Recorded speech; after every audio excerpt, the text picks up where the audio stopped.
सभी को मेरे प्रणाम। जय जिनेन्द्र। आज हमारा जैन योग का 49th सेशन है और पिछले कई हफ्तों से हम जैन धर्म में जो योग संबंधी ग्रंथ है उसका स्वाध्याय कर रहे हैं।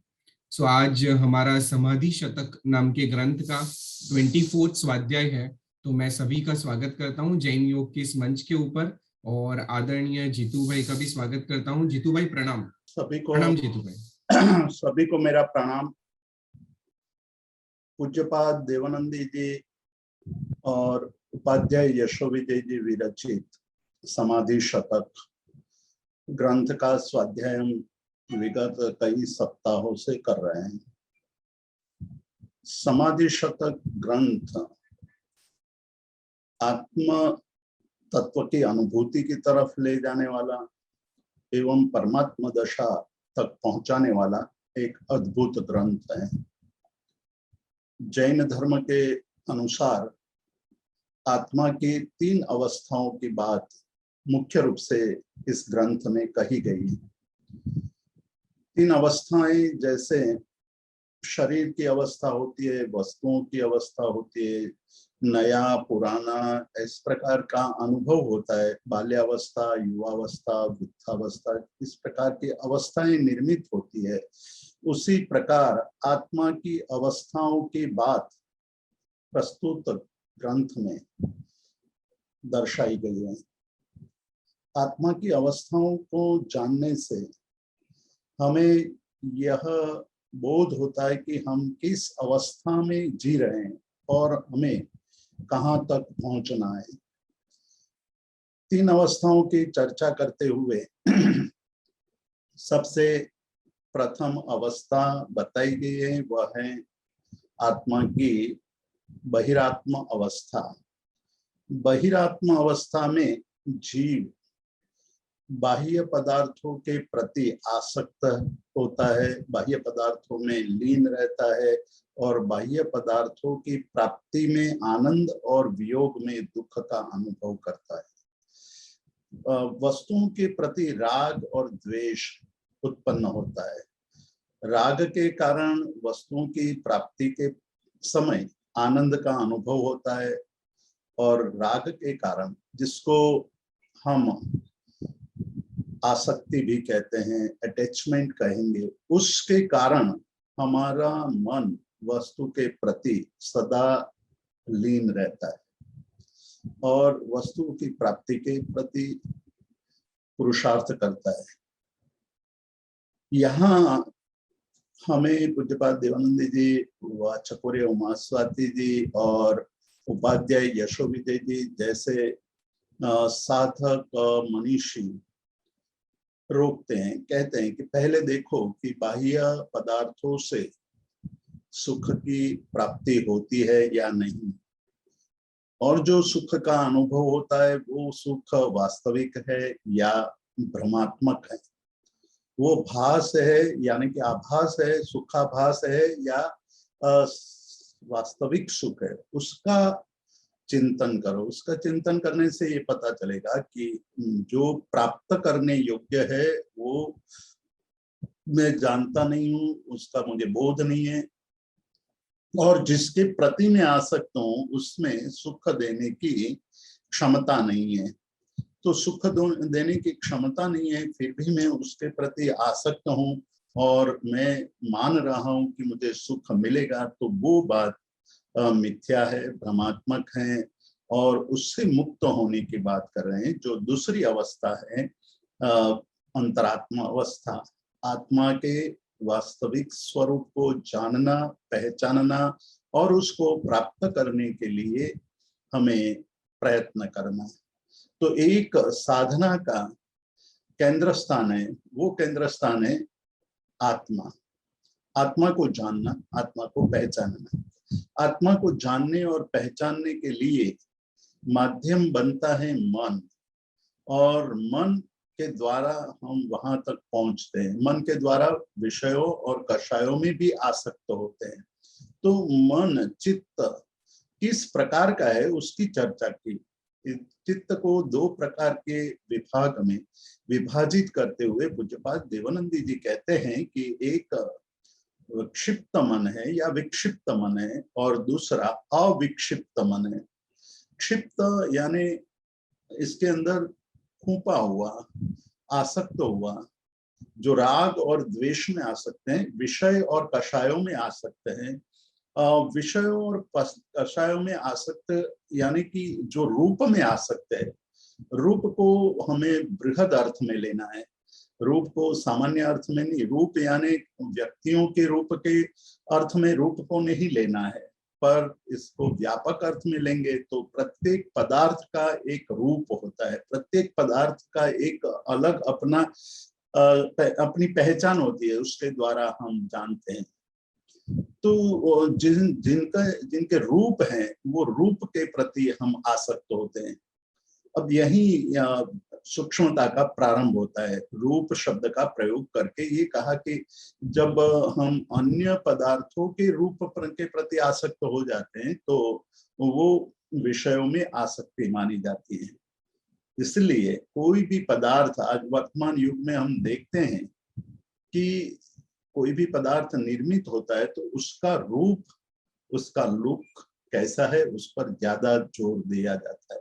उसके अंदर क्या है, उसके कैसे स्थिति है, उसका विचार बाद में आता है। पहले उसको सजाने की बात होती है, पहले उसके आकार प्रकार की बात होती है, वो सारा रूप में आ जाता है। रूप में आसक्त करने के लिए अच्छे अच्छे सजावट करके पदार्थ का निर्माण किया जाता है और लोग मोहित हो जाते हैं। यही बात हुई विषयों में आसक्ति। और व्यक्ति के रूप में आसक्ति का मतलब है व्यक्ति के देह में आसक्ति, और आगे चलते हुए कहते हैं कि खुद के देह में भी आसक्ति, खुद को भी अपने रूप में आसक्त होने का एक अभ्यास हो गया है। इसीलिए पूज्यपाद देवानंदी जी ने कहा कि अविद्या अभ्यास संस्कारे ही अवशम क्षिप्यते मनः। बहुत गंभीर बात की है। अभ्यास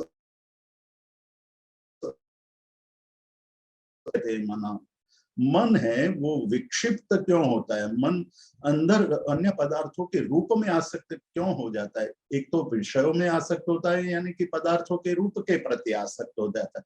दूसरा व्यक्ति के रूप के प्रति आसक्त होता है, तो व्यक्ति के रूप में उनको आसक्ति पैदा होती है, तो वो उसके रूप को, उनके आंख, नाक, कान, दांत आदि आदि पदार्थों को उपमाएं देने लगता है कि उनका नाक तो ऐसा है, उनकी आंखें ऐसी, मृगनयना है या मृगनयनी है। इस प्रकार का आरोपण करके उसको बहुत ही आसक्त होकर के चाहने लगता है।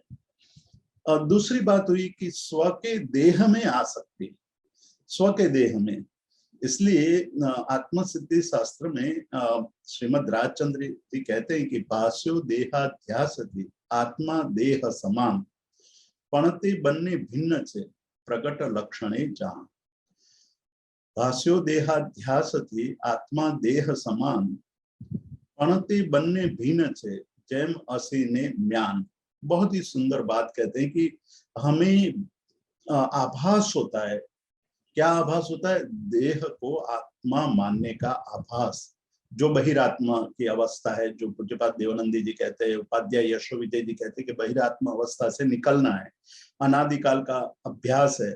उस अभ्यास के द्वारा संस्कार बन गए हैं, और संस्कार को दूर करना, संस्कार को साफ करना, संस्कार को मिटाना, संस्कार को इरेज करना अत्यंत कठिन काम होता है।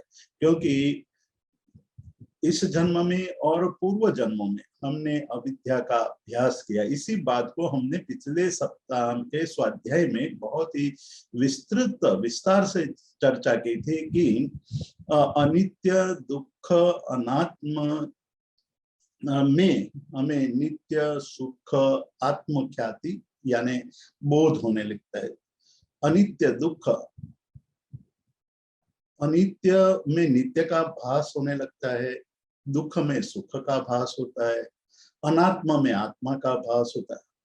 तो ये जो आभास होता है, भ्रम होता है, और वो भ्रम को हम बार बार पालते जाते हैं, भ्रम को पोषते हैं, भ्रम को ज्यादा से ज्यादा चाहने लगते हैं, तो भ्रम भी वास्तविक बन जाता है। भ्रम हमें भ्रम नहीं दिखाई देता है, भ्रम वास्तविक हो जाता है। आपने कई बार सुना होगा, जब हम छोटे थे तो एक ब्राह्मण की कहानी कि एक ब्राह्मण एक बकरी को अपने कंधे पर उठाकर लेकर जा रहा था। तो पहले एक आदमी ने कहा कि भाई आप कुत्ते को अपने कंधे पर उठाकर कहाँ ले जा रहे हो? तो उसने कहा कि अरे तू देखता है या अंधा है, मैंने बकरी ही कंधे पर रखी है, कुत्ता नहीं रखा है। ऐसा कहकर के वो आगे चलने लगा। दूसरे आदमी ने कहा कि भाई आप कुत्ते को कंधे पर लेकर कहाँ जा रहे हैं? तो उनके मन में ये विचार आया कि क्या मैं सही में कुत्ते को ले जा रहा हूँ या बकरी को।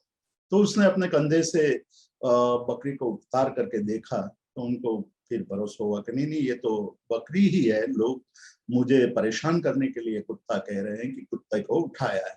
थोड़ा और आगे गया, तीसरे आदमी ने कहा कि अरे भाई आप ये क्या कर रहे हो, कुत्ते को कंधे पर उठाकर कहाँ ले जा रहे हो?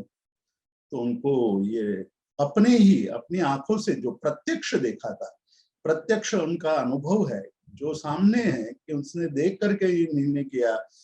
एक बार मन में भ्रम उत्पन्न हुआ, उसका भी समाधान हुआ, लेकिन जब तीसरी बार आदमी कहता है कि भाई आपके कंधे पर तो कुत्ता है, तो वो उतार करके देखता है कि क्या मुझे भ्रम हो रहा है? लोगों के भ्रम की बात से वो अपने मन में वो सोचने लगा कि मेरे में ही भ्रम पड़ा है।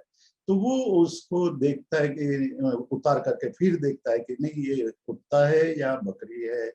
थोड़ा उसको फिर ख्याल आया कि नहीं ये तो बकरी ही है, अपने कंधे पर फिर रखकर आगे चलने लगा। पांचवा आदमी आया, उसने कहा अरे भाई यार क्या क्या कर रहे हो तुम? तो उनके मन में अब भरोसा हो गया कि नहीं ये तो मुझे ही भ्रम हो रहा है कि मैं बकरी को लेकर अपने कंधे पर जा रहा हूँ, लेकिन ये बकरी नहीं है, ये तो कुत्ता ही है। तो उसने उसको छोड़ दी और वो आगे चला गया। ये हमारी वास्तविकता का बयान करता है। ये छोटा सा दृष्टांत है, लेकिन आप देखोगे कि हमारे मन में, हमारे चित्त में जो अनादि काल के अविद्या के संस्कार पड़े हैं, अनित्य असुचि दुख अनात्म में नित्य सुचि सुख आत्मख्याति जो हो जाती है, उसमें वैसा भास हो जाता है। इसलिए हम वही बार बार दोहराते हुए वैसा ही मानने लगते हैं। जो अनित्य असुचि दुख अनात्म है, उसको अनित्य असुचि दुख अनात्म स्वरूप नहीं मानते, उसको हटाने की बात करें। जब हमारा मन राग और द्वेष से ग्रसित होता है, पूज्यपाद देवानंदी जी जो अब आने वाले ये श्लोक में बहुत ही महत्वपूर्ण बात कहने जा रहे हैं, वो ये कह रहे हैं कि ये मन क्षिप्त क्यों हो जाता है, मन हमारा राग और द्वेष के प्रति आकृष्ट क्यों हो जाता है, क्या कारण है, किस लिए हम उसमें फंस जाते हैं। तो पहली बात तो ये कहते हैं कि अविद्या का संस्कार जो दृढ़ होता जा रहा है, उसका मूल कारण तो राग द्वेष है, और राग द्वेष उत्पन्न होने का कारण मूढ़ता है। इसलिए हमने जब उपाध्याय यशोविजय जी के द्वारा अध्यात्म सार में अपने अनुभवों की बात जब वो कह रहे थे कि अनुभव के आधार पर मैंने पाया है कि चित्त की विभिन्न अवस्थाएं हैं। चित्त हमेशा एक अवस्था में स्थिर नहीं रहता है, चित्त आवन जावन करता है। चित्त में अनेक प्रकार की व्यग्रता पड़ी हुई है, क्लेश पड़े हुए, राग और द्वेष पड़े, क्रोध मान माया लोभ जैसे विकार पड़े हैं। उसको हमें पहचानना है। उसको पहचानने के लिए सबसे पहली बात चाहिए विवेक। ये विवेक की बात कर रहे हैं उपाध्याय यशोविजय जी, कह रहे हैं कि हम राग और द्वेष को पहचान नहीं पा रहे हैं, उसका कारण है अविवेक दशा है। अविवेक की दशा का अर्थ है हम भेद नहीं कर पाते हैं। वी उपसर्ग है, वीच धातु है, यानी कि वर्ब है संस्कृत भाषा में। वीच का अर्थ है अलग करना, विभाग करना, और वी का अर्थ है विशेष रूप से विभाग करना। विशेष रूप से विभाग करना मतलब कि उसका सूक्ष्म, विशेष का अर्थ है सूक्ष्म, सूक्ष्म रूप से चिंतन करके उसका विभाग करना। आपको याद होगा या आपने सुना भी होगा कि अनेकांतवाद का प्राचीन नाम है विभज्यवाद, विभाग करके सोचना, अनेक दृष्टि से सोचना। जैसे अनेकांतवाद में ये कहा जाता है कि पदार्थ नित्य है, अनित्य है, दीर्घ है, ह्रस्व है, गुरु है, लघु है, इस प्रकार की बात एक ही पदार्थ में विभाग कर कर करके सोचना। और जब ये सोचने लगते हैं तो हमारे सामने पदार्थ का वास्तविक स्वरूप उजागर हो जाता है। हम जब तक विभाग नहीं करते हैं तब तक उसके बाहरी रूप को देख करके आसक्त हो जाते हैं। तो विवेक का अर्थ हुआ कि हमें कोई भी पदार्थ के विशेष रूप को विभाग करके जानने की शक्ति। तो उसके लिए हमारे वहां एक दृष्टांत शास्त्रों में दिया गया है कि हंस की तरह, हंस क्या करता है, हंस के सामने पानी मिला हुआ दूध रखा जाए तो उसमें से दूध पी लेता है और पानी छोड़ देता है। एक आश्चर्य की बात होती है कि ऐसा क्यों होता, कि इसके पीछे वैज्ञानिक रहस्य है। वैज्ञानिक रहस्य ये है कि हंस के चोंच में आम्ल पदार्थ होता है, खट्टा पदार्थ होता है। जब वो मुंह दूध में चोंच डालता है तो वो उसके अंदर से जो खट्टा पदार्थ निकलता है उससे वो दूध और पानी अलग अलग हो जाता है। जैसे हम दूध में नींबू डाले तो वो दूध फट जाता है, उसमें दूध का अंश अलग हो जाता है और पानी अलग हो जाता है। तो उसी प्रकार जब हंस दूध में चोंच डालता है तो उसके अंदर विभागीकरण शुरू हो जाता है। वैसा ही ज्ञान के द्वारा पदार्थ के लिए हमारे मन में विभागीकरण का बोध होने लगे तो वो विवेक कहा जाता है कि पदार्थ नित्य है या अनित्य है, पदार्थ स्व है या पर है, पदार्थ ग्राह्य है या अग्राह्य है, ज्ञेय है अथवा अज्ञेय है, वो श्लाघ्य है या अश्लाघ्य है। मतलब पदार्थ प्रशंसा करने युक्त है या प्रशंसा करने युक्त नहीं है। जब आप पदार्थ के स्वरूप को जान लेते हैं तब आपको ये पता चलता है कि कितनी महत्वपूर्ण बात कही है। जब सिद्धसेन दिवाकर सूरी परमात्मा की प्रार्थना करते हैं, परमात्मा की स्तुति करते हैं कल्याण मंदिर स्तोत्र में, तो एक अद्भुत बात करते हैं कि परमात्मा, मुझे ये बहुत आश्चर्य हो रहा है, आश्चर्य ये हो रहा है कि आप हमेशा मध्य में रहते हैं। मध्य का अर्थ है माध्यस्थ भाव, कि जब माध्यस्थ भाव में रहते हैं तो विवेक कभी भी नष्ट नहीं होता है। जब हम माध्यस्थ भाव का त्याग करते हैं, हमने माध्यस्थ भाव को सुना है, बहुत बार सुना है, और लेकिन माध्यस्थ भाव का अर्थ कभी भी हमने गंभीरता से लिया नहीं है। हम मैत्री, प्रमोद, करुणा और माध्यस्थ भाव, चार भावनाओं की दृष्टि से माध्यस्थ भाव को जानते हैं। और वहां कहते हैं कि माध्यस्थ भाव अर्थात न राग करना न द्वेष करना, वो माध्यस्थ भाव है। लेकिन माध्यस्थ भाव नहीं है, माध्यस्थ भाव है सजगता है। जब सजगता आती है तो पदार्थ के प्रति न आसक्त होते, पदार्थ को न तिरस्कृत करते, पदार्थ के सत्य स्वरूप को जानने लगते हैं। पदार्थ का जब सत्य स्वरूप जानने आने लगता है तो जिस प्रकार से हंस पानी और दूध को अलग अलग करके उसमें से सारभूत पदार्थ को ग्रहण कर लेता है और असार को छोड़ देता है, उसी प्रकार जब हमारा मन अविक्षिप्त होता है। अब देखिए ये योग के रहस्य को यहाँ हमारे सामने प्रस्तुत कर रहे हैं कि जब मन यानी चित्त अविक्षिप्त होता है, यानी विवेक युक्त होता है, या पदार्थ में राग और द्वेष से रहित होता है, या हम कहें कि पदार्थ के प्रति उसकी आसक्ति और तिरस्कृत करने का भाव नहीं होता है, तब वो पदार्थ के वास्तविक स्वरूप को जानने लगता है। और जानता है तो वो उसके प्रति न रागी होता है न द्वेषी होता है।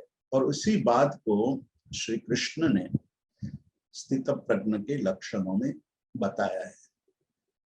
स्थित प्रज्ञ का लक्षण भगवद गीता में आता है, दूसरे अध्याय में है। जब अर्जुन श्री कृष्ण को पूछते हैं कि भाई स्थित प्रज्ञ मतलब प्रज्ञा, हमारी जो बुद्धि है उसको स्थिर करना है, स्थित करना है, यत्र तत्र भटक रही है। हमारी बुद्धि इतनी इतनी विचित्र है, इतनी चतुर है कि जो हमारे मन में है उसके प्रति रागी हो जाती है बुद्धि, या हमें राग पैदा कर देती है तो हम पदार्थ के प्रति झुक जाते हैं। हम पदार्थ के प्रति तिरस्कृत, पदार्थ के प्रति उसको द्वेष की भावना से बुद्धि हमें भर देती है तो उसको तिरस्कृत करने लगते हैं। उसी बात को समझाते हुए कहते हैं श्री कृष्ण अर्जुन को कि भाई स्थित प्रज्ञा को, बुद्धि को स्थिर करना है तो एक उपाय बताते हैं, दर्शाते हैं। वो कहते हैं कि राग द्वेष वियुक्तेस्तु विषयान इंद्रियश्चरन् आत्मवश्येर विधेयात्मा प्रसादम अधिगच्छति। कहते हैं कि राग द्वेष वियुक्तेस्तु, राग और द्वेष से रहित होकर विषयान इंद्रियश्चरन्, विषयों को इंद्रिय प्राप्त करता है या छोड़ता है तो वो उसमें आसक्ति नहीं आती है, उसकी प्रज्ञा स्थित रहती है। क्योंकि जो हमें राग द्वेष से युक्त होकर के पदार्थ को देखते हैं तो निश्चित रूप से आसक्ति या तिरस्कार मन में पैदा हो ही जाता है। वो ही नहीं है, अब न राग है न द्वेष है, और इंद्रियां विषयों के प्रति प्रवृत्ति करती है, लेकिन वो प्रवृत्ति कैसी होगी उसको स्थानांग सूत्र में भगवान ने एक बहुत सुंदर दृष्टांत देते हुए बताया कि 4 प्रकार के मनुष्य होते हैं। 4 प्रकार के मनुष्यों की बात कही। एक वो मक्खी का दृष्टांत देते हुए बताते हैं कि 4 प्रकार के अलग अलग प्रकार की मक्खियां होती है। एक मक्खी होती है वो विष्ठा में बैठ करके आनंद लेती है, तो हमेशा वो उड़ उड़ करके विष्ठा में, अशुचि में, त्याज्य पदार्थों पर में बैठ करके आनंद लूटती है। कई लोगों की इंद्रियां ऐसी है कि वो तुच्छ पदार्थों में ही आनंद मानने लगती है। पिछली बार हमने देखा था कि जब हम कोई व्यसन में आसक्त हो जाते हैं तो शुरुआत की अवस्था वैसी है कि व्यसन करने का मन नहीं होता है और हमें ये लगने लगता है कि लोग ऐसा क्यों करते होंगे, ऐसा करने का कारण क्या होगा। एक बार एक शराबी जो हमेशा शराब पी करके घर आता था, पत्नी उनको बहुत डांटती थी तो पत्नी के साथ झगड़ा करने लगता था। अब बहुत दिनों तक, बहुत वर्षों तक ये लड़ाई झगड़े होते रहे और एक दिन पत्नी खुद उससे बहुत थक गई, तो थकने के बाद उसने मन में ये सोच लिया कि अब मैं भी शराब पीऊंगी और देखूंगी कि शराब में क्या आनंद आता है। तो वो भी शराब खाने में पहुंच गई और वहीं बैठी जहां उनका पति शराब पी रहा था। तो पति ने कहा कि तू यहाँ क्यों आ गई, तुझे पता नहीं कि ये पीने जैसा नहीं है। वो तो मानी नहीं, वो कहने लगी कि तुम पीते हो तो बहुत सब कुछ भूल जाते हैं, तो मैं भी अनुभव करने आई हूँ, मैं भी जानना चाहती हूँ। तो जब पहला घूंट पिया शराब का तो वो थू थू करने लगी, तो कहने लगी कि इसमें तुम्हें क्या आनंद आ रहा है। तो वो पति ने यही कहा कि मैं तुम्हें यही समझाना चाहता था लेकिन तू समझ नहीं रही। लेकिन वो पति, उसके स्वरूप को देखे हम तो वो उनको बिना, उनको शराब के बिना उनका जीवन ही नहीं चल रहा था। तो आदत पड़ जाने से, यानी व्यसन हो जाने से पदार्थ, अप्रिय पदार्थ, तुच्छ पदार्थ प्रिय लगने लगता है। वो क्षिप्त मन है, मतलब आसक्ति के कारण मन इंद्रियों के विषयों में आसक्त हो जाता है। उसको समझाते हुए श्री कृष्ण अर्जुन को कह रहे हैं कि राग द्वेष वियुक्तेस्तु विषयान इंद्रियश्चरन् आत्मवश्येर विधेयात्मा। जब हम आत्मवश हो जाते हैं, मतलब अपने आप का मालिक बन जाते हैं। अपने आप का मालिक बनना की अर्थात न इंद्रिय का मालिक बनना, न मन का, मतलब मन के पराधीन होना या इंद्रिय के पराधीन होकर के जीना नहीं, केवल अपने आप का स्वामी बनना। अपने आप का जब स्वामी हम बनते हैं, खुद का स्वामी बन जाते हैं, तो वहां हमें पदार्थ का और स्व का भी बोध होने लगता है। हमें पता चलता है कि राग द्वेष त्याज्य है, छोड़ने जैसा है। उसका त्याग करके चित्त को हम अविक्षिप्त करें। मतलब अविक्षिप्त का मतलब है अविद्या के संस्कारों से, अविद्या के अभ्यास से जो संस्कार पड़े हुए हैं उस संस्कार का विलीनीकरण, उस संस्कार को नष्ट करने की प्रक्रिया। और वैसी प्रक्रिया के लिए यहाँ कहा कि ज्ञान संस्कारे ही ज्ञान के संस्कार से ही ये वस्तु प्राप्त होती है। ज्ञान जैसे जैसे प्रज्ञा, इसलिए यहाँ स्थित प्रज्ञ शब्द का गीता में प्रयोग किया। यहाँ पूज्यपाद देवानंद जी ज्ञान संस्कार का प्रयोग कर रहे हैं कि ज्ञान के संस्कार को निरंतर ज्ञान के अंदर ही लीन रहने की कोशिश करो। जो बात अब आगे बता रहे जो अत्यंत महत्वपूर्ण है, उसको समझने के लिए पहले हम दो बात करेंगे। एक बात जो गीता ने बार बार दोहराई है और वो बात है अनासक्त योग की बात। अनासक्त रह करके जीवन जीना। अनासक्त का मतलब है जो यही दूसरे अध्याय में श्री कृष्ण अर्जुन को कहते हैं कि लाभ अलाभ, जय पराजय, प्रशंसा निंदा, सब कुछ मन की कल्पनाएं हैं। उस कल्पना से मुक्त होना है। कल्पना से मुक्त होकर के जीने का मतलब है अनासक्ति पूर्वक जीना। और अनासक्ति तक पहुंचने के लिए श्रीमद राजचंद्र जी अपूर्व अवसर में कहते हैं कि शत्रु मित्र प्रत्यय वरते समदर्शिता।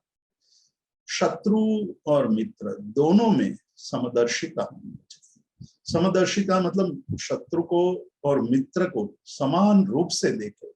एक के प्रति राग और एक के प्रति द्वेष, यानी मित्र के प्रति राग और शत्रु के प्रति द्वेष की स्थिति समदर्शिता नहीं है, असमदर्शिता है, विषमदर्शिता है।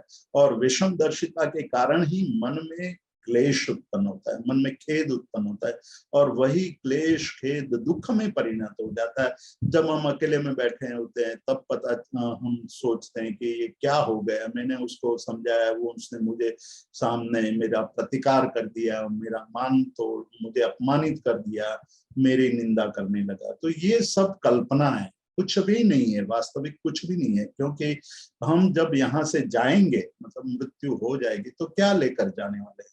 इस देह को लेकर जाएंगे, इंद्रियों को लेकर जाएंगे, किस चीज को लेकर जाने में? तो ये बात समझने के लिए यहाँ कहते हैं कि एक समदर्शिता का अभ्यास करना। समदर्शिता का अभ्यास कैसे होता है, कैसे हो सकता है? तो श्रीमद् आत्मसिद्धि शास्त्र में कहते हैं कि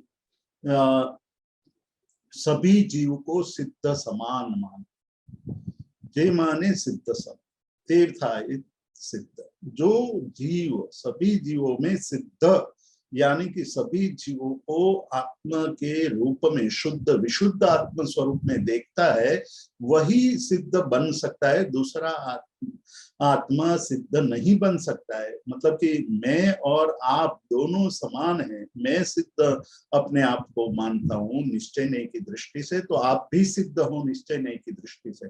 और हमारे मन में ये भाव पड़ा हुआ है कि किसी भी सिद्ध का आशात्ना नहीं करनी चाहिए, हमें निंदा नहीं करनी चाहिए, अपमान नहीं करना चाहिए।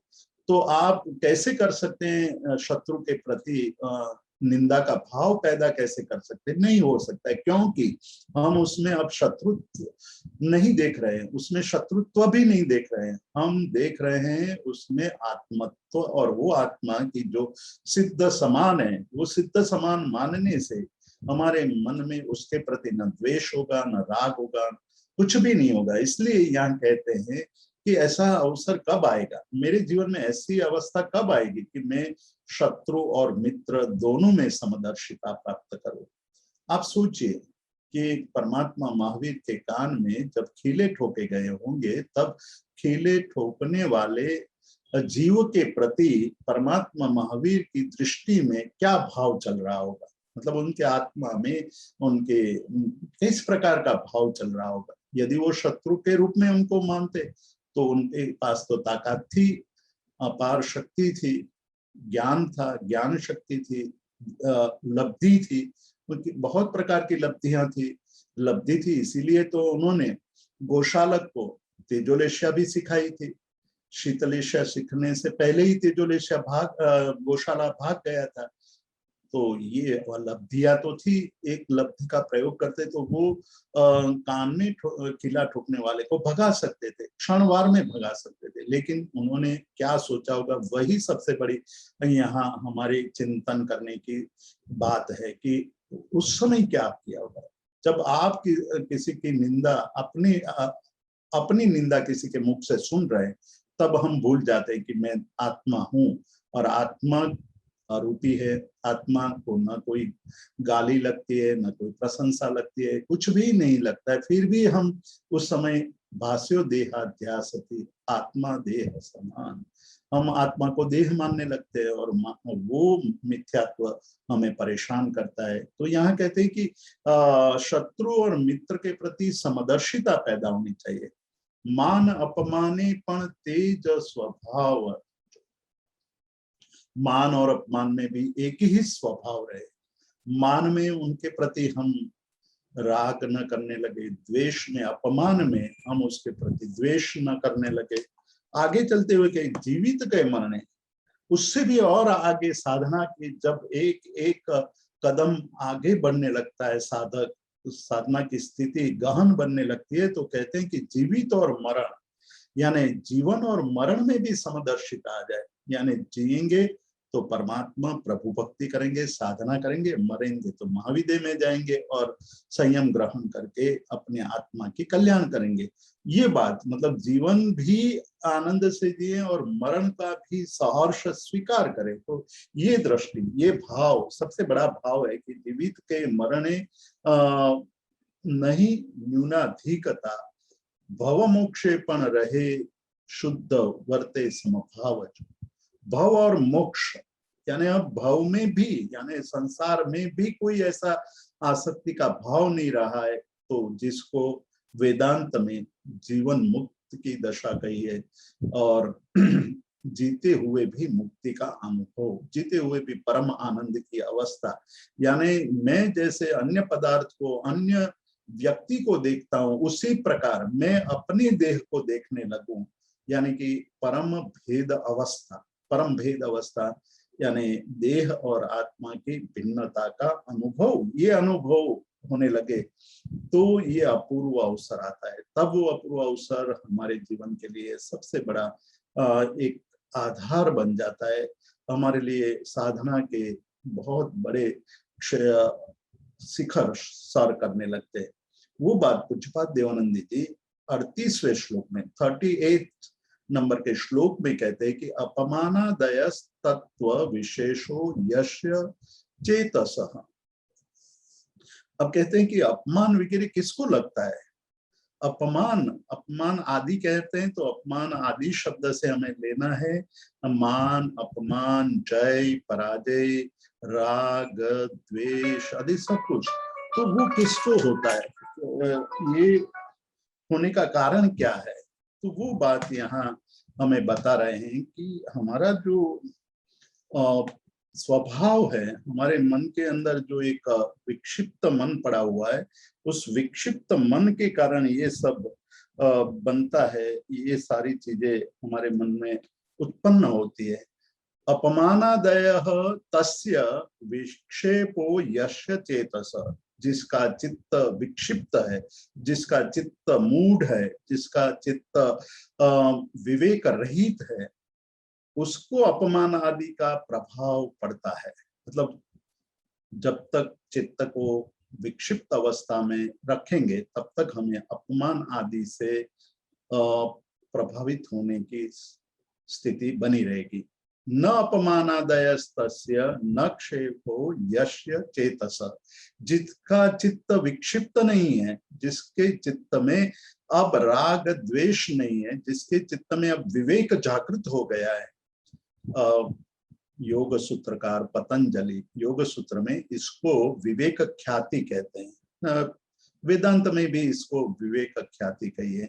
विवेक से उत्पन्न होने वाला ज्ञान, वो ज्ञान ही ज्ञान है। विवेक जिसकी चर्चा हम पहले कर चुके, जिसके कारण हम पदार्थ को विशेष रूप से भेद कर सकते हैं और उस जान सकते हैं स्व और पर का किस प्रकार से भेद करना, वो सारी बातों समझते हैं। वो चित्त अविक्षिप्त है, न क्षेप, उसका चित्त अब वहां जाता नहीं है। इसीलिए ये स्थित प्रज्ञ के लक्षण में ये बताया गया कि रागद्वेष वियुक्तेषु विषयान इंद्रियश्च आत्मवश्य विधेयात्मा प्रसादम अधिगच्छति। अब कहते हैं कि प्रसाद, आनंद, सुख, समता किसको होता है, किसको प्राप्त होती है? हम कभी शांत चित्त से निष्ठा पूर्वक बैठ करके अपनी चित्त का चिंतन करेंगे तो पता चलेगा कि राग द्वेष के अनेक विचित्र भावों से भरा हुआ चित्त है। विकारों उत्पन्न होता है ये राग और द्वेष का कारण। यहाँ कहते हैं कि न अपमानादय, अपमान, सम्मान, निंदा, प्रशंसा आदि कोई भी अवस्था, कोई भी घटना प्रभावित नहीं करती है जिसका चित्त अविक्षिप्त है, जिसके चित्त में विवेक रूपी ज्ञान पड़ा हुआ है, जिसका चित्त निर्विकार हो चुका है, उसको अब अपमान आदि नहीं होगा। तो महावीर के जब मगध में विचरण कर रहे थे, मगध में विचरण करते हुए अनेक लोग उनके परिचित होते थे।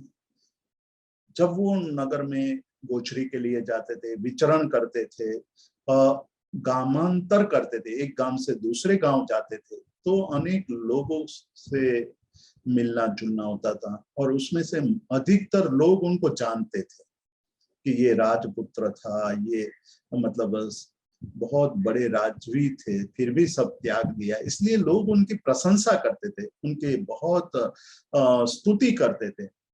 महावीर स्वामी को एक दिन ये लगा कि परिचित क्षेत्रों में विचरण करने से मेरे चित्त की दशा का मुझे कोई भी पता नहीं चल रहा है। मेरे चित्त ने अन्य अवस्थाओं में समता धारण की है या नहीं की है, उसका परीक्षण मुझे करना चाहिए। और इसीलिए वो परिचित क्षेत्र को छोड़ करके अपरिचित क्षेत्र में चले गए, मतलब अनार्य देश में चले गए। अनार्य देश का मतलब है जहां अपने जैसे रीत रिवाज नहीं है, अलग प्रकार के रीति रिवाज है, वहां चले गए। अनार्य देश का मतलब है जहां उनको कोई भी नहीं जानता।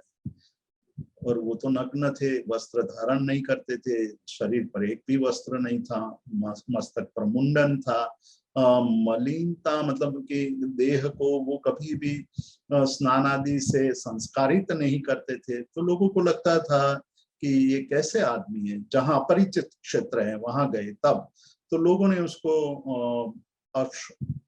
अपशुकन मान करके उसको गालियां देने लगे, अपशुकन मान करके उसको उसकी निंदा करने लगे। कई लोग पत्थर से मारने लगे कि ये नग्न है, ये कैसा आदमी है, यहाँ आकर के हमारे देश में आकर के ये तो बहुत बड़ा अनर्थ करेगा।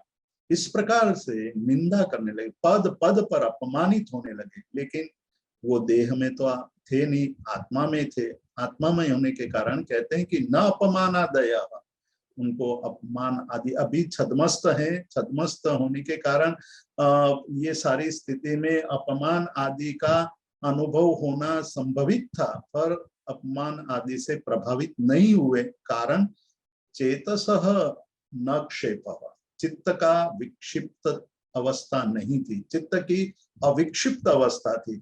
और अविक्षिप्त अवस्था होने के कारण उनका चित्त अपमान आदि में प्रभावित नहीं होता था।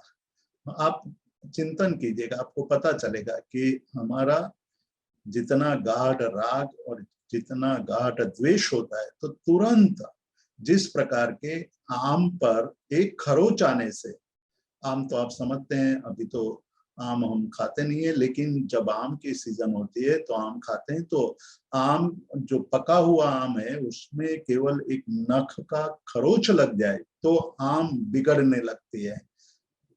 मधुरता है, सब कुछ है, उसके कारण उसको बहुत संभाल कर रखना पड़ता है।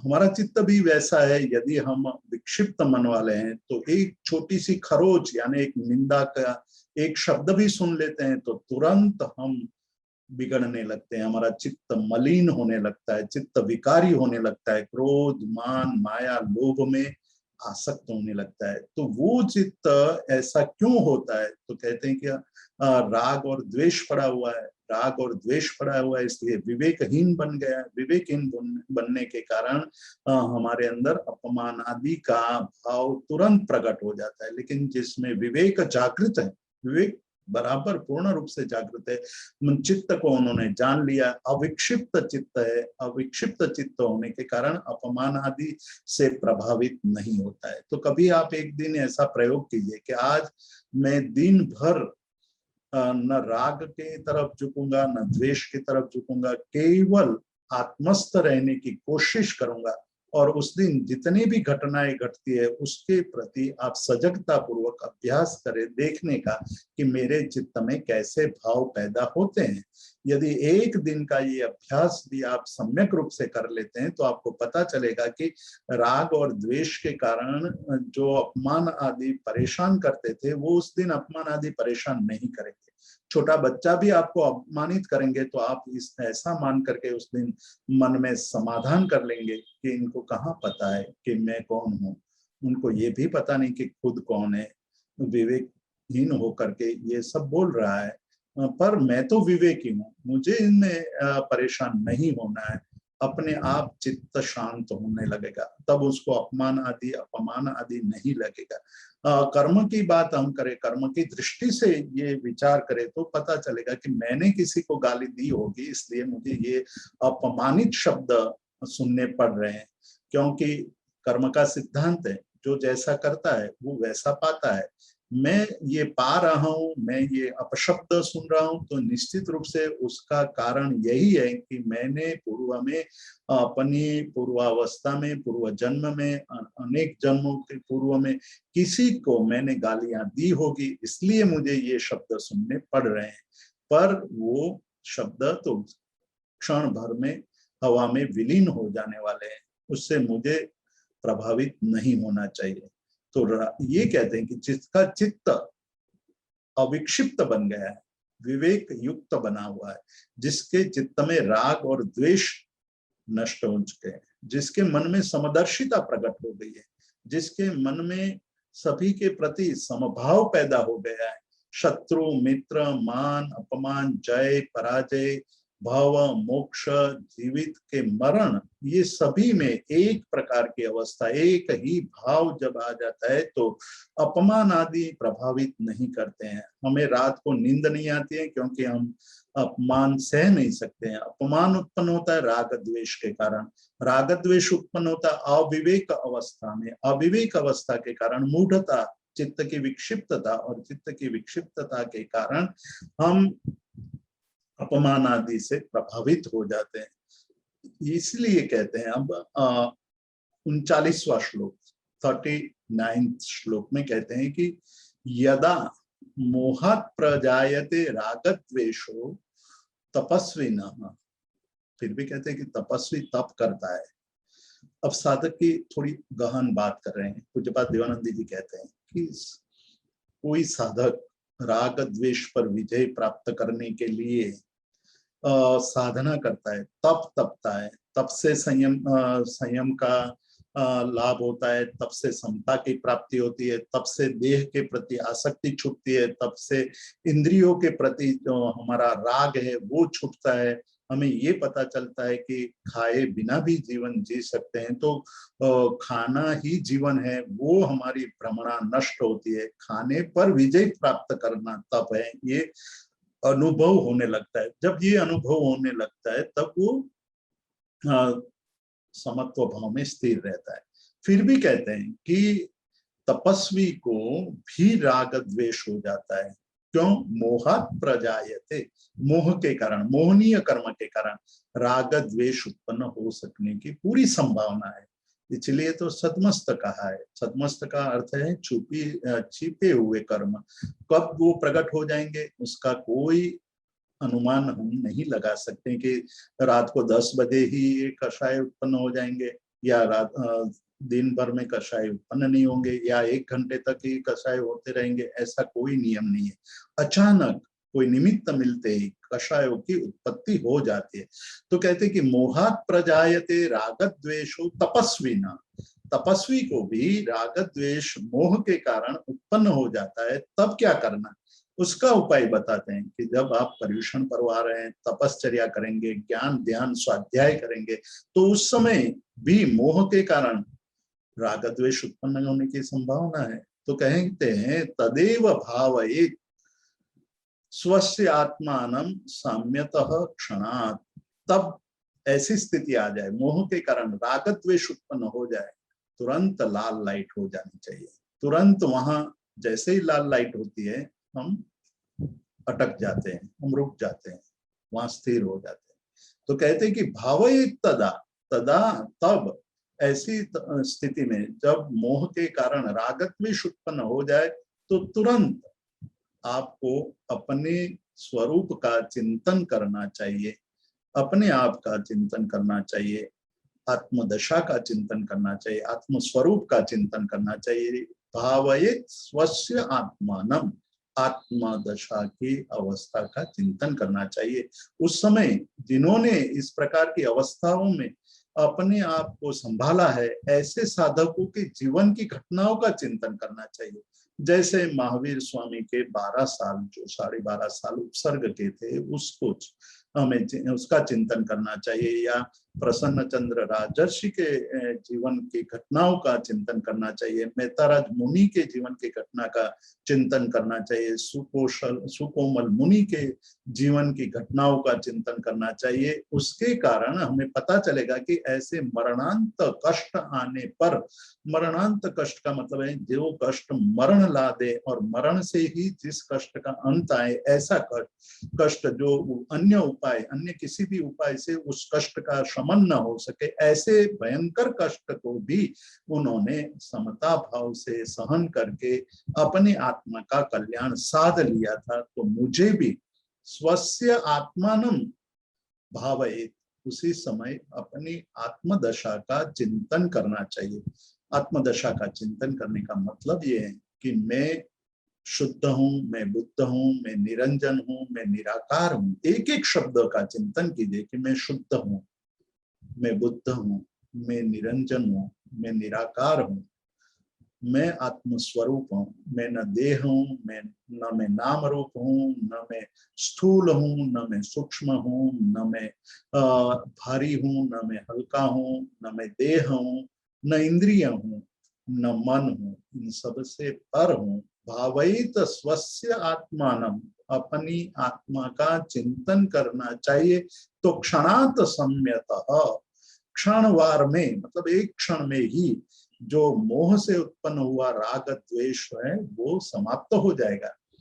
ये बात एक छोटे से बच्चे को स्वयं भवसुरी, जो 14 पूर्वधर हैं, ऐसे स्वयं भवसुरी ने एक छोटे बच्चे को समझाने के लिए कहा था ये कि यदा सिया मनो निस्सरे ही बहिता, कि साधना करते करते मन बाहर भागने लगे तो नशा महम नापि अहम पिति से एवं विनयेत् चरागम, ये चिंतन करना कि मैं वो नहीं हूँ, वो मेरा नहीं है, मैं पर नहीं हूँ, पर मैं नहीं हूँ, पर यानी आत्मा से भिन्न सभी पदार्थ, वो मेरा स्वरूप नहीं है, और जो पर स्वरूप है वो स्वस्वरूप नहीं है, पर से भिन्न हूँ, स्वस्वरूप हूँ, स्वस्वरूप में स्थिर रहना ही मेरा कर्तव्य होना चाहिए। तो क्षणात, क्षणवार में, एक क्षण में ही सभी राग द्वेष समाप्त हो जाएंगे।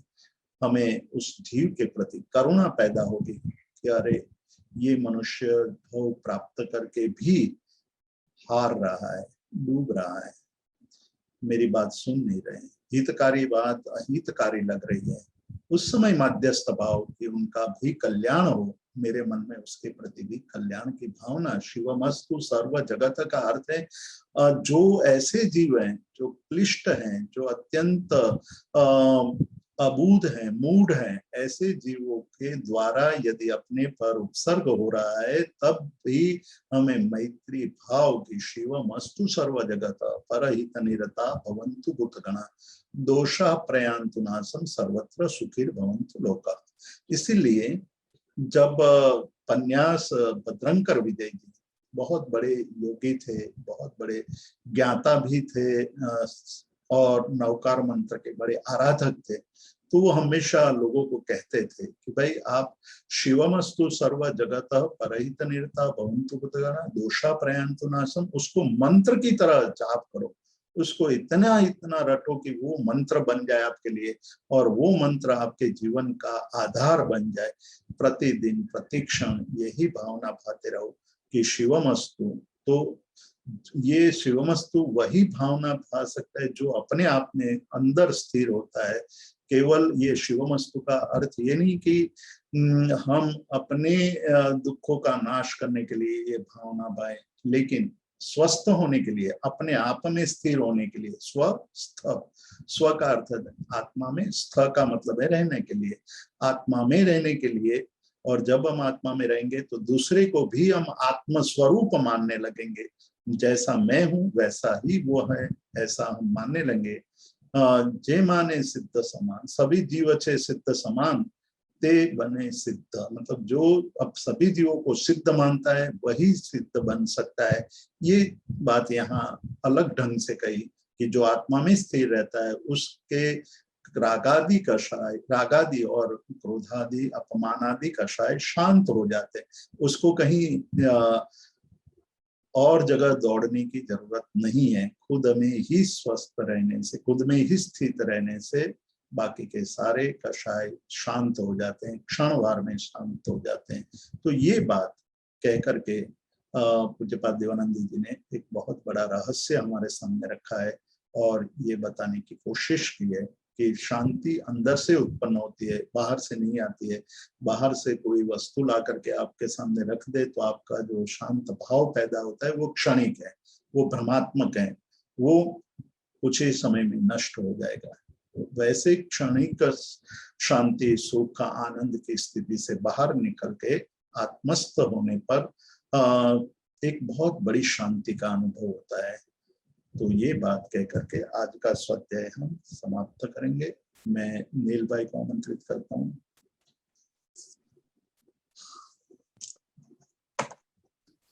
जी, thank you so much Jitu भाई, बहुत ही सुंदर तरीके से आज आपने स्वाध्याय करवाया और आज जो विक्षिप्त और अविक्षिप्त मन है उसके बारे में काफी डिटेल में और सरलता से एग्जाम्पल के साथ आपने बताया। मैं ये सेशन ओपन रखना चाहूंगा, किसी को कोई भी प्रश्न पूछना है तो हैंड रेज कर सकते हैं। महेंद्र भाई आप प्रश्न पूछ सकते हैं।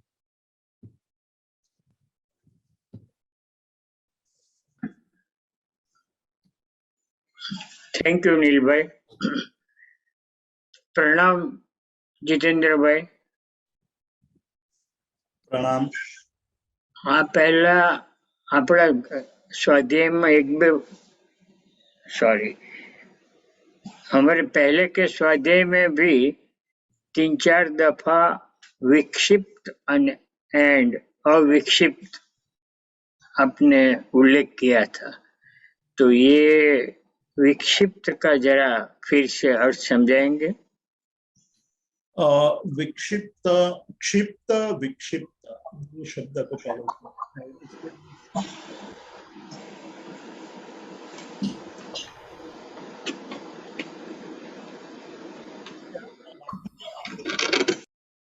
हाँ, क्षिप्त को समझना पड़ेगा। क्षिप्त का अर्थ है मतलब खूंचा हुआ, खूपा हुआ, मतलब कहीं कोई पदार्थ में खूप जाता है, वो क्षिप्त है। जैसे मैंने एक बात शुरू की थी पर वो स्वाध्याय में रह गई, जो स्थानांग सूत्र में परमात्मा ने 4 प्रकार के जीवों की बात कही थी। तो कोई जीव एक विष्ठा पर बैठी हुई मक्खी के समान होता है। तो वो मक्खी है, वो विष्ठा में खूप जाती है, मतलब उसमें अंदर गहराई में उतरने लगती है और उसी में आनंद मानने लगती है।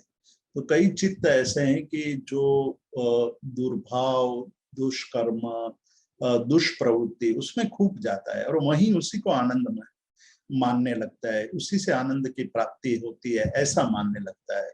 तो कई लोगों को देखा होगा कि वो जब आते हैं व्याख्यान श्रवण करने या कहीं जाते हैं तो वहाँ कोई ना कोई विवाद खड़ा कर देता है वो, और विवाद खड़ा होता है तो फिर वो बाहर निकल करके आनंद मानता है, वो मानने लगता है कि आज मैंने कैसा बड़ा काम किया कि सभी लोग मेरी चर्चा करने लगे कि अरे इसने ये कहा वो कहा। तो एक ये विष्ठा पर बैठी हुई मक्खी के जैसे जीव है, जिसको अशुभ में ही आनंद आता है, अशुचि में आनंद आता है, विवाद में आनंद आता है। दूसरे जीव को बताया कि जो लींट पर मतलब श्लेष्मा पर बैठी हुई मक्खी, जो विष्ठा से कम अशुचि है लेकिन अशुचि ही है।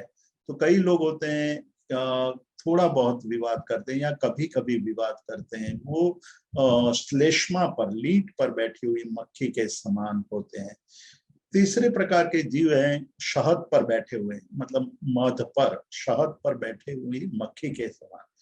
तो शहद मधुर है, शहद को अशुचि नहीं मानिए, फिर भी अशुचि है, जगत की दृष्टि से अशुचि नहीं है, फिर भी वो मक्खी के लार से बना हुआ होता है, इसलिए अशुचिमय ही है, किंतु मधुर है। मधुर पर बैठी हुई मक्खी अंदर आसक्त होकर के अंदर ही अंदर वो खूंपने लगती है, तो बाहर नहीं निकल पाती है, वहीं मध ही उसका आहार ही उसके मृत्यु का निमित्त बन जाती है।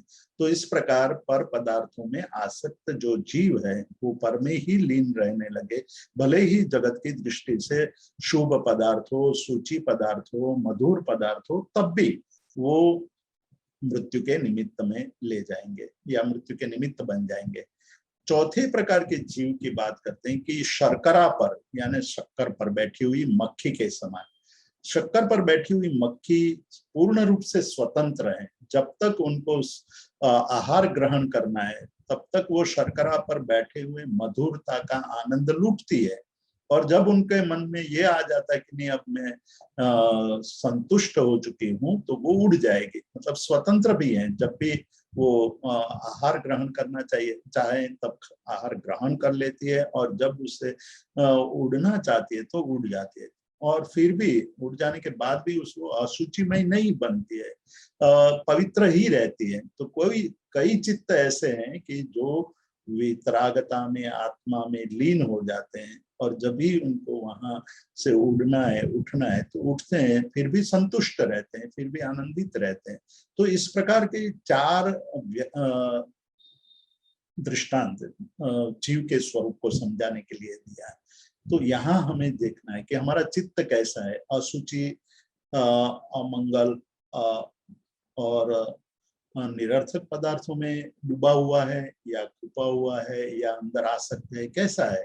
तो वो यदि चित्त है तो उसको क्षिप्त या विक्षिप्त कहेंगे, विशेष रूप से, विका अर्थ है विशेष, विशेष रूप से आसक्त चित्त, मतलब उसमें इतना आसक्त हो जाता है कि उसके बिना जीवन की कल्पना भी उनके लिए व्यर्थ हो जाती है, वो ये मानने लगता है कि इसके बिना जीवन है ही नहीं। इस प्रकार से जो जीव है उसके चित्त की बात करते हैं कि ऐसे चित्त को विक्षिप्त चित्त कहते हैं। और अविक्षिप्त मतलब मन में कोई भी प्रकार की आसक्ति न बची हो, ऐसे चित्त को अविक्षिप्त, विक्षिप्त आपको समझ में आ जाएगा तो अविक्षिप्त तुरंत पता चल जाएगा कि अविक्षिप्त जिसके मन में राग और द्वेष नहीं, राग द्वेष उत्पन्न करने वाला मोह नहीं है, ऐसे जीव की जो स्थिति, चित्त की स्थिति है, वो अविक्षिप्त मन कहा जाएगा, अविक्षिप्त चित्त कहा जाएगा। ऐसे अविक्षिप्त चित्त वाले को मान अपमान, जीवन मरण, जय पराजय, शत्रु मित्र, जीवन मरण, बंध और मोक्ष सब में एक ही स्थिति रहेगी। उसको कोई भी मन में राग के प्रति झुकना और द्वेष के प्रति नहीं रहेगा। जितेंद्र भाई, आपने जो समदर्शिता का उदाहरण दिया, तो उसके बाद आपको सुनाई देते? हाँ पूरा बोलिए, आपकी बात सुनाई दे रही। तो उसमें श्रीमद जी ने अपूर्व अवसर में और कलिकाल सर्वज्ञ हेमचंद्राचार्य जी ने पार्श्वनाथ प्रभु की स्तुति में जो दर्शाया है, सोचितम कर्म कुर्वती प्रभु स्तुल्य मनोवृत्ति, और श्रीमद जी ने रिद्धि वैमानिक देवनी કે રજકણ માને એક સમાન જો, એ સમદર્શિતામાં ગણી શકાય બંને? हाँ, वो समदर्शिता से ही आता है कि जब समदर्शिता आती है, आपको एक थोड़ा सा दूसरी तरह से सोचने का एक मैं ढंग बताता हूँ कि आप अपूर्व अवसर में देखेंगे तो सीधी वो बात ये नहीं करते हैं कि शत्रु मित्र प्रत्यवर्ते समदर्शिता मानपमाने पण तेज स्वभाव जो जीवित के मरणे नहीं न्यूनाधिकता भव मोक्षे पण वर्ते तेज स्वभाव जो, या घोर तपस्या नहीं मनने क्षोभ जो। फिर वो कहते हैं कि घोर तपस्या मनने नहीं क्षोभ जो, रजकण के रीति वैमानिक देवनी सर्वे मान्य पुद्गल एक स्वभाव जो। ये जो बात है वो तब आती है कि जब आगे की सारी बातें उन्होंने कह दी कि अपूर्व अवसर है, वो कह रहे थे बाह्याभ्यंतर निर्ग्रंथ जो, बाह्य और अभ्यंतर से निर्ग्रंथता की बात से शुरू करते हैं। हमारे अंदर जो ग्रंथियां पड़ी हुई है वो ग्रंथियां परेशान करती हैं, और उसके बाद आगे बढ़ते बढ़ते कई बातें कह दी उन्होंने, और तब जाकर के जो क्षपक श्रेणी की पूर्वावस्था तक की बात यहाँ करते हैं कि तब तक कई श्लोक तो उन्होंने 1 से 6 गुणस्थानक की बात करते करते निकाल दिए हैं, कह दिए हैं, और जब बाद में क्षपक श्रेणी की अवस्था आती है तब ये बात करते हैं। तो ऐसी अवस्था तब आती है जब समदर्शिता आती है। समदर्शिता तब आती है जब विवेक बुद्धि जागृत हो जाती है। विवेक बुद्धि जागृत होती है तो स्व में और पर में, मतलब जीवों के प्रति, स्व में और अन्य जीवों में भी वही जो हमारे अंदर आत्म तत्व पड़ा है वही आत्म तत्व है, उसका सम्मान करने का भाव तभी पैदा होता है। तभी वो बात आती है कि कमठे धरणेन्द्रे च स्वोचितम कर्म कुर्वती, अपने अपने उचित कार्यों को वो कर रहे हैं, उसमें उनका कोई दोष नहीं मानते, जीवों का दोष नहीं मानते हैं, अपने कर्मों के कारण वो प्रवृत्ति हो रही है। शायद मैं भी उस कर्मों से युक्त होता तो मैं भी वैसा ही करता। तो ये समदर्शिता की स्थिति है कि उस शत्रु में भी समभाव और मित्र में भी समभाव। और ये एक बात आप समझिए कि एक बहुत बड़ी बात उसके पीछे रही हुई है। आप देखिए कि गांधी जी के बाल्यावस्था के और युवावस्था के फोटो देखिए, दोनों फोटो कैसे हैं। गांधी जी का मुंह देखिए, उनका शरीर देखिए, कोई देखने लायक, कोई सुंदर, कोई आकृति ऐसी नहीं थी कि हमें मोहित कर सके। उनका नाक, उनका कान, उनकी आंखें, उनका मुंह, कहीं भी सौंदर्य नहीं है। लेकिन आप उनके वृद्धावस्था के चित्र देखिए, आप उसमें मोहित हो जाते हैं। ऐसा क्यों हुआ? क्योंकि समदर्शिता की साधना प्रखर बन गई थी। जब समदर्शिता की साधना प्रखर बनती है तब लोग भी आपके चेहरे को सुंदर, आपके प्रति प्रेम, आपके प्रति भाव पैदा करने लगते हैं। हम लोग बाहर से सौंदर्य के लाने की कोशिश करते हैं, अंदर का सौंदर्य प्रगटाने की कोशिश नहीं करते। अंदर का सौंदर्य होता है समदर्शिता। समदर्शिता से आपके मुख पर भी इतनी प्रसन्नता पैदा हो जाएगी कि आपका मुख भी लोगों को आनंद देने वाला हो जाएगा, आपके साथ रहने वाले को अत्यंत आनंद की अनुभूति होगी। तो समदर्शिता एक बहुत बड़ा गुण है, और वो समदर्शिता मोह के क्षय से, मोह पर विजय प्राप्त करने से प्राप्त होता है।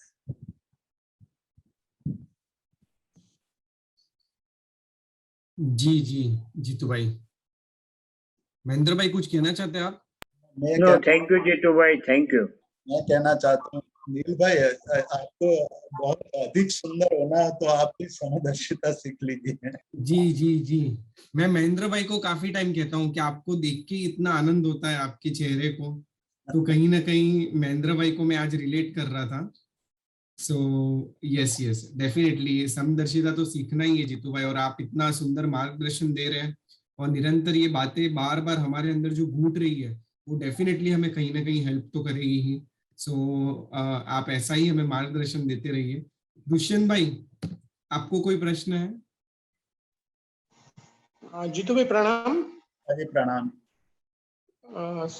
મારો પ્રશ્ન એ હતો કે સમદર્શિતા અને મધ્યસ્થ ભાવ એ બંનેમાં થોડી કંઈક આછી ભેદરેખા ખરી કે નહીં?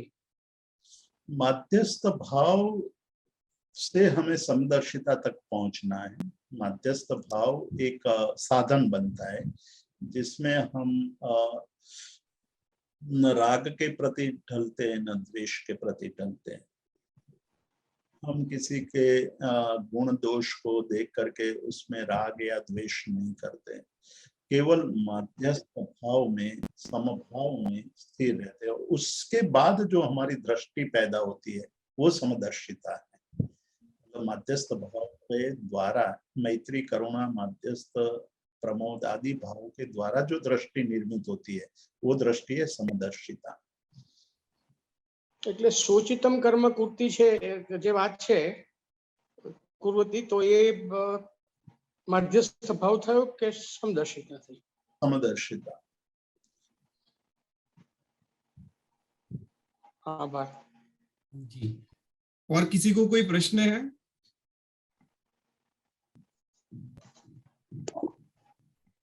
तो जीतू भाई, आज के क्लास के सभी प्रश्न यहाँ खत्म होते हैं।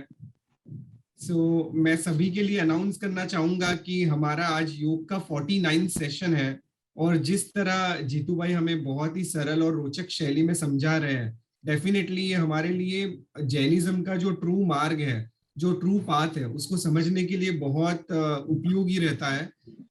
मैं सभी से कहना चाहता हूं कि अभी नेक्स्ट जो हमारा सेशन है वो जैन योग का 50th सेशन है, जो कि हम पर्यूषण के बाद रखने वाले हैं। आप जितने लोगों को इसका प्रचार कर सके और जितने लोगों को जोड़ सके वो जोड़ने की कोशिश करिए, क्योंकि ऐसा अमूल्य नॉलेज प्राप्त होना ये बहुत ही डिफिकल्ट है। और इतनी सरल भाषा में, मीन्स हमारे ऊपर तो बहुत उपकार है जीतू भाई का कि इतनी सरल भाषा में ऐसे गहन विषय को वो समझा रहे हैं। मीन्स आज सबने अनुभव किया होगा कि जिस तरह विक्षिप्त और अविक्षिप्त मन की बात उन्होंने इतनी सरल एग्जाम्पल से समझा दी, जैसे वो एक पकी मैंगो होती है और उसको एक नाखून लगने से भी वो बिगड़ना शुरू हो जाती है। उसी प्रकार उन्होंने कहा कि हमारा मन ऐसा है कि कुछ निमित्त मिलने मात्र से ही उसके अंदर राग द्वेष मान अपमान ये सारी फीलिंग्स आने लगती है। और महावीर स्वामी का एग्जाम्पल दिया कि कैसे वो अनार्य क्षेत्र में जाने के बावजूद भी ऐसे सब निमित्त आए, ऐसी सब घटनाएं घटित हुई, फिर भी उनके अंदर मान अपमान प्रिय अप्रिय के अंदर वो बैलेंस रह सके। तो यही अविक्षिप्त मन की निशानी है, और हम सबको वहां तक पहुंचना है। तो हम जितने लोगों को जोड़ सके उतना इसके लिए कोशिश करेंगे। और साथ ही साथ आपको एक खुशखबरी दे दूं कि पर्यूषण के अंदर जैन फाउंडेशन और श्रुत रत्नाकर ट्रस्ट के तत्वावधान में लेक्चर सीरीज का आयोजन कर रहे हैं हम, जहां सुबह 9 से 10:30 इंडियन टाइम के हिसाब से बता रहा हूं, कल्प सूत्र और अष्टानिका के प्रवचन के बारे में बात होगी। और दोपहर को 3:30 से 5 जो हमारा आगम अंतकृत दशांग सूत्र है, जिसमें 12 चरित्रों का वर्णन है, तो उसके ऊपर बात होने वाली है। तो सब इसके अंदर भी जोड़िएगा, और जितने लोगों को आप ये इन्फॉर्मेशन पहुंचा सके वो पहुंचाने की कोशिश करिएगा, जिससे हम सब साथ में मिलके जीतू भाई के ज्ञान का मार्गदर्शन का लाभ ले सके और हमारी आत्मा के उत्थान की डायरेक्शन में भी आगे प्रोग्रेस कर सके। तो ये बात सब ध्यान में रखें। और इसी के साथ मैं बहुत बहुत जीतू भाई का आभार मानता हूं कि हमको इतनी सरल भाषा में जीतू भाई करा रहे। जीतू भाई बहुत बहुत थैंक यू सभी की ओर से। और हम पुनः मिलेंगे पर्यूषण के बाद। पर्यूषण में तो मिलने वाले ही है, पर जैन योग के सेशन में पुनः हम पर्यूषण के बाद मिलेंगे। तो इसी के साथ हम आज के सेशन को विराम देते हैं। और विराम देने से पहले जगत के सभी जीवों का कल्याण हो, जगत के सभी जीवों का मंगल हो, जगत के सभी जीव हमारे मित्र हैं, कोई भी हमारा वैरी नहीं है, इस भावना के साथ प्रार्थना। अणु परमाणु शिव बनी जाओ, अखा विश्व नु मंगल थाओ, सर्वे जीवो मोक्षे जाओ। खामेमि सव्व जीवे सव्वे जीवा खमंतु में, मित्ति में सव्व भूवेसु वैरम मज्जन केणई। सर्वथा सौ सुखी थाओ, पापना कोई आचरो, राग द्वेषति मुक्त बनीने, समता सौ समाचरो। जीतू भाई प्रणाम, सभी को मेरे प्रणाम। प्रणाम प्रणाम।